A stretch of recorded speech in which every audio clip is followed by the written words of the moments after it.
Que a paz e a sabedoria do Mestre Jesus seja uma constante em nossas vidas. Antes de começar o nosso bate-papo, eu gostaria de agradecer a direção da casa, na pessoa da nossa diretora de divulgação doutrinária, Luciana, pela compreensão, porque nossa palestra estava agendada para o dia 11 de setembro, mas resolvemos prestigiar a Semana Espírita de Conquista e ela então prontamente fez a troca com a companheira Noélia. Então hoje seria Noélia, estamos substituindo-a porque ela nos substituiu no dia 11 de setembro. Então foi importante o esclarecimento, né? Uma crise e um desafio. Esse tema foi construído a partir de uma coletânea de textos retirados da revista Reformador dos meses de fevereiro, maio e agosto deste ano. E o título de um dos artigos dessa revista. Uma crise e um desafio. E uma coisa interessante é que um dos sinais mais graves da crise ética do ser humano é uma coisa bem simples e que todo mundo passa: a falta de tempo. A falta de tempo de refletir sobre a vida. Isso todos nós temos. E aí vive-se uma crise, porque ninguém tem tempo, muitos não encontram sentido da vida, e aí a questão ética vai por água abaixo. Então, de certa forma, estamos atolados numa psicosfera de estresse, numa psicosfera de falta de paciência. Ninguém mais tem tempo para nada, todo mundo está irritado, agressivo, e as pessoas vivem nesse corre-corre sem tempo, um ciclo vicioso que não acaba nunca. E vivemos uma crise ética como consequência disso. E o resultado? O resultado é a indiferença. O resultado é o desprezo pelas coisas que acontecem à nossa volta. E aí a vida passa, os problemas estão aí presentes e as pessoas não dão a devida importância a eles. E aí a música inicial trouxe a reflexão a respeito da criança. Aproveitamos também a oportunidade para agradecer a família de Vanderlei, Clara e Wander, por estar realizando nossa reunião. E a música, propositalmente da criança, vem homenageá-las no próximo dia 12 de outubro. E também vamos trazer uma reflexão a esse respeito. Porque nós devemos, diante dessa crise ética, da falta de tempo das pessoas, do estresse, da falta de paciência, inclusive com as crianças, nós temos que tomar muito cuidado com as gerações que estão crescendo. Por quê? Porque as gerações estão crescendo e elas não estão acostumadas a ouvir não na hora certa. Isso é um grave problema que nós pais, educadores, temos que pensar e refletir. É um grave problema. Não dizer não é um grave problema, porque as crianças crescem mal acostumadas. Mas antes de discorrermos a respeito do tema, nós queríamos fazer um breve intervalo e falar um pouco da evangelização espírita infanto-juvenil, que é uma das atividades das casas espíritas. Na questão 383 do Livro dos Espíritos, Kardec pergunta a codificação espírita aos espíritos superiores a respeito disso. Mas qual é mesmo a finalidade para o espírito em passar pelo estado da infância, em ser criança? É mais ou menos essa a pergunta de Kardec. E eles então respondem dizendo assim que a criança nessa fase, o espírito na fase de criança, está mais acessível ao aprendizado, às impressões. E isso poderá e com certeza contribui para o seu adiantamento moral. Muito simples. Daí pais e educadores terem uma grande responsabilidade em suas mãos. Reforçando ainda mais esse embasamento teórico a respeito da evangelização espírita infanto-juvenil, nós vamos buscar no livro o que é evangelização da Federação Espírita Brasileira sobre esse conceito, essa relação entre casa espírita e evangelização espírita infanto-juvenil. E lá está bem claro que toda casa espírita consciente deve enveredar todos os seus esforços para criar e fazer funcionar as escolas de evangelização espírita. Por quê? Porque deve-se considerar a importância que a evangelização espírita tem para o embasamento moral das futuras gerações. Isso é muito importante. Mas o que é mesmo a evangelização espírita? É uma atividade da casa espírita onde é ensinado e vivenciado o Evangelho de Jesus, a doutrina espírita, de forma sistemática, de forma metódica, atendendo e esclarecendo todas as crianças. Bem, mas a criança vai ter acesso a conteúdos. Que tipo de conteúdos? Muito simples. Ela vai ter exemplos do dia a dia, situações do dia a dia, problemáticas do dia a dia, à luz do Evangelho de Jesus. E aí ela tirará as suas próprias conclusões. É aí que está o aprendizado real, segundo o livro, ou segundo o manual de orientação ao centro espírita da Federação Espírita Brasileira. Então, o aprendizado real da criança, ela acontece quando ela tira as suas próprias conclusões a respeito do que é ensinado a ela através do Evangelho de Jesus. Bem, mas quais as finalidades, então, da evangelização? Qual a finalidade de colocar uma criança de 5 a 18 anos, ou um jovem até 18 anos, na evangelização espírita? Muito simples. O objetivo é claro. É fazer com que ele perceba que ele está integrado a outras pessoas, que ele se integra a Deus e que ele deve se integrar a si próprio. A evangelização tem como objetivo também oferecer a essa criança, a esse jovem, uma oportunidade para que ele perceba que ele é um homem herdeiro de si próprio, que ele é um agente transformador do seu meio, que ele é cidadão do universo. Então essas são as principais finalidades da evangelização espírita.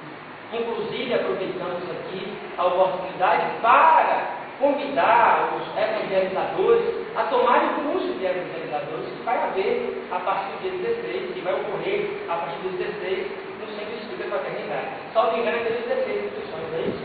Então, o evangelizador, ele tem que se capacitar. As 4 casas de espíritos implumados têm que estar conectadas nessa questão da capacitação do evangelizador e desse objetivo primordial da criança, do educando, do jovem em relação a isso. Afinal, nós deveremos tomar muito cuidado com as gerações que estão crescendo. Por quê? Porque elas estão acostumadas a não ouvir não na hora certa. E boa parte dessa crise ética que nós vivemos, da falta de tempo, da falta de paciência, da insensibilidade das pessoas, do estresse das pessoas vivem, que é uma crise e tem que ter um desafio para essa crise, boa parte disso recai justamente na formação moral do jovem, da futura geração. E aí nós temos muitos adultos crianças. Esses adultos crianças, eles, de certa forma, aprenderam desde pequeno que a vida deve sempre dizer sim para as suas vontades. E aí crescem pessoas sem saber perder. Crescem pessoas sem entender que as regras precisam ser respeitadas, que existem normas egocêntricas, egoístas, não gostam de esperar, não querem esperar e querem tudo já, a todo momento, a toda hora, quando derem vontade. Um fato é que já existe uma síndrome nova, a SPA, a síndrome do pensamento acelerado. Os jovens hoje não têm mais paciência de sentar e ouvir uma palestra como essa, ficam inquietos. Imagine assistir uma aula durante toda a manhã e o aprendizado vai para onde? Isso já é um fato hoje em dia, nessa vida corrida que nós estamos. E aí os professores têm que ser artistas, os pais têm que obrigar mais, tem que exigir mais tarefas, tem que dar funções a essas crianças para que elas possam perceber que elas têm compromissos, que elas têm obrigação e que elas precisam responder a tudo isso. Então é um fato As crianças estão cada vez mais impacientes. Será que é por conta da tecnologia? Será que o computador mais lento não deixa a criança mais nervosa? Será que não é essa a causa da impaciência das crianças? É uma interrogação. Certa feita, não muito tempo, assistimos um programa televisivo onde foi abordada a questão da psicopatia. E a psicóloga dizia na reportagem que duas das principais causas dos psicopatas é a falta de carinho dos pais na infância e a vida fácil. Dar tudo aquilo que as crianças querem. E aí ele vai crescer uma pessoa insensível, achando que o mundo gira em torno dela e vai fazer atrocidades. Então, muito cuidado, pais e mães, com a realização das vontades dos filhos de vocês. Sempre queremos dar aos filhos aquilo que não tivemos. Mas é aí preciso eles.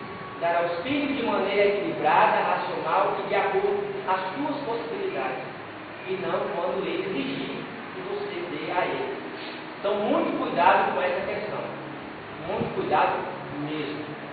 Mas, na contramão de tudo isso, da crise ética, da falta de tempo das pessoas, do estresse que se vive, da falta de paciência, existe um caso, uma história feliz. Uma indiana chamada Dadi Junque, de 86 anos. Essa senhora foi considerada pela Universidade do Texas como a mente mais estável do mundo. Essa criatura é tranquila, ela não estressa, ela não falta paciência, não vive em crise. É uma criatura centrada. Imagine vocês que é considerada a pessoa mais centrada do mundo. Mas como foi feito esse estudo? Por que ela recebeu esse título? Seu eletroencefalograma marcou várias vezes a presença de ondas delta. As ondas delta são as ondas mais lentas e mais positivas da atividade cerebral. E ela, o que mais tem na atividade cerebral dela são essas ondas delta. Além desse título de mente mais estável do mundo, ela ganhou um outro título da ONU, da Guardiã do Planeta, pelos trabalhos que ela faz em prol das mentes mais puras, das mentes mais livres, das mentes mais pacíficas. Uma curiosidade interessante é que o professor Divaldo Franco e o senhor Nilson, seu amigo, que era o escuteiro de muitos anos, ganhou uma premiação similar. Além de cidadão romadense, Divaldo Franco ganhou um outro título muito importante. Ele foi premiado pela Embaixada Universal para a Paz de Genebra, na Suíça, os dois, ambos, como os embaixadores para a paz mundial. Então, só título de curiosidade, pessoas que trabalham para as mentes serem mais pacíficas e mais livres. Dizem que Divaldo já viajou mais, salvo engano, foi o Washington Rodrigues que disse isso. O que ele já viajou de quilômetros pelo mundo, daria para dar 50 voltas ao redor do planeta Terra. Muito bem, mas quando Dadi Junque esteve aqui no Brasil, numa visita a São Paulo, foi perguntada a ela qual a receita para uma mente tão tranquila e sem pesos. E ela respondeu que ela procura todos os dias amar a todos do fundo do seu coração, sem se apegar a ninguém e sem dar preferência a ninguém.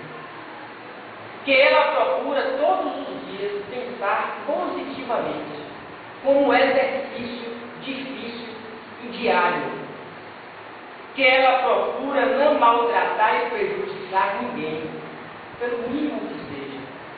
E por fim, que ela tem uma certeza de que não estamos aqui à toa, que tem uma razão, e que a razão é evoluirmos.